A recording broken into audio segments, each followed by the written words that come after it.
অনেক দিন পর ছাদে আসলাম চুল শুকাতে। ঘরের মধ্যে বসে থাকতে আর একটুও ভালো লাগছিল না, তাই ভাবলাম একটু ছাদ থেকে ঘুরে আসি। এই তো আমার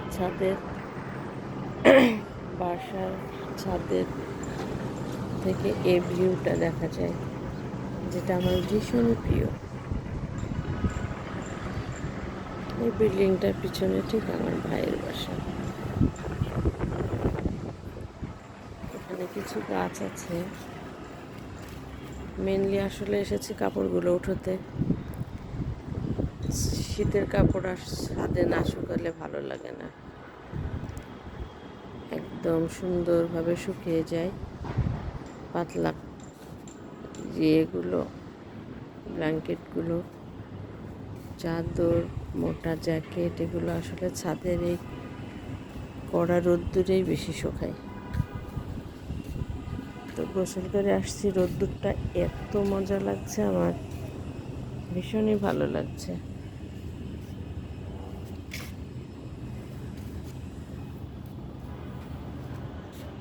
গাছগুলো মনে হচ্ছে আরও সবুজ সতেজ হয়ে উঠেছে। এই ফুলটা আমার এত ভীষণ প্রিয়, ছাদে আসলে আমি ফুলটাকে অনেক দেখি, আমার খুব ভালো লাগে। এই যে শীতে ঠান্ডা পানি লাগলে আমার এরকম ঠান্ডা লেগে যায়। এখানে তুলসী গাছ, নিম গাছ, অনেক পদের গাছ আছে এখানে। কি সুন্দর ফুলগুলা না, মনে হচ্ছে ওরাও রোদ পোহাচ্ছে শীতে।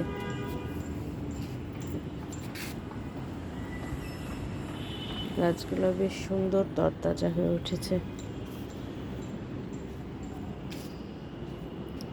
অনেক দিন পর আমি ছাদে আসলাম, ভীষণই ভালো লাগছে। রোদটা তো মিষ্টি লাগছে।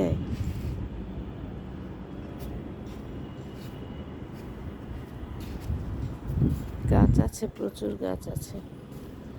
বেগুন গাছে বেগুন, ছোট্ট ছোট্ট বেগুন ধরেছে, কিন্তু খাওয়া যাবে না এখন। প্রচুর মরিচ ধরেছিল এই গাছগুলোতে, এর আগে আমি আপনাদের দেখিয়েছিলাম, কিন্তু মরিচগুলো এখন নেই।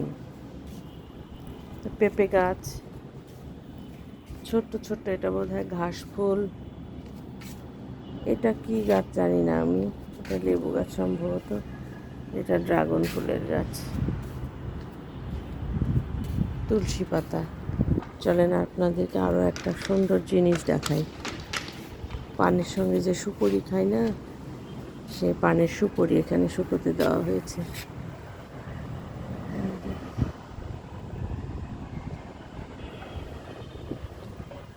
এই সুপুরিটা পানের সাথে খেতে হয়। সুপুরিগুলো দেখে আমার মায়ের কথা মনে পড়ে গেল। আমার মা ভীষণ পান খেতে পছন্দ করে। মোট কথা, সে পান আর চা পেলে তার আর কিছুই লাগে না। তো সুপুরিগুলো দেখে তাই মনে হলো।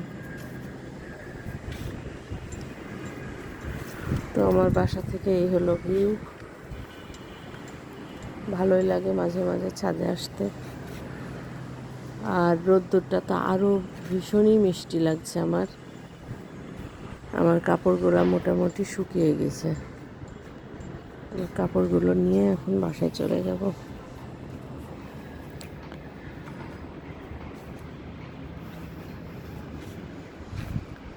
চারপাশটা বেশ খোলামেলা, আমার ভীষণই প্রিয় জায়গা এটা, ভালো লাগে খুব। এটা নতুন একটা সপ্তকের বিল্ডিং হচ্ছে, খুব এক্সক্লুসিভ।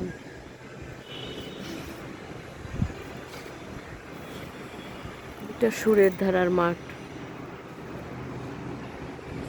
আর এটা আমার সেই চেনা পথ, চেনা রাস্তা, যে জানালাটা দাঁড়িয়ে আমি সারাক্ষণ শুধু মানুষের আনাগোনা দেখি।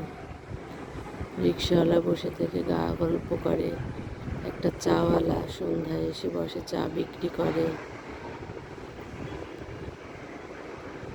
কত রকমের সবজির ভ্যান গেটের সামনে এসে দাঁড়ায়। সন্ধ্যায় পাখিরা অনেক কলরব করে। সব কিছু আমি জানালা দিয়ে এইখানটাতে দাঁড়িয়ে দাঁড়িয়ে দেখি। আমার ভীষণই প্রিয় জায়গা এটা।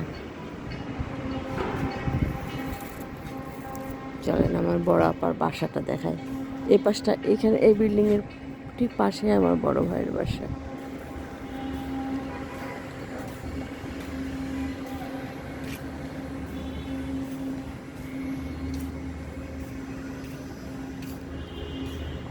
এটা আমার বড় আপার বাসা। আমরা একদমই পাশাপাশি থাকি, দুই বোন। ওই ছাদে দেখেন বড়ই শুকাতে দিয়েছে, ওই যে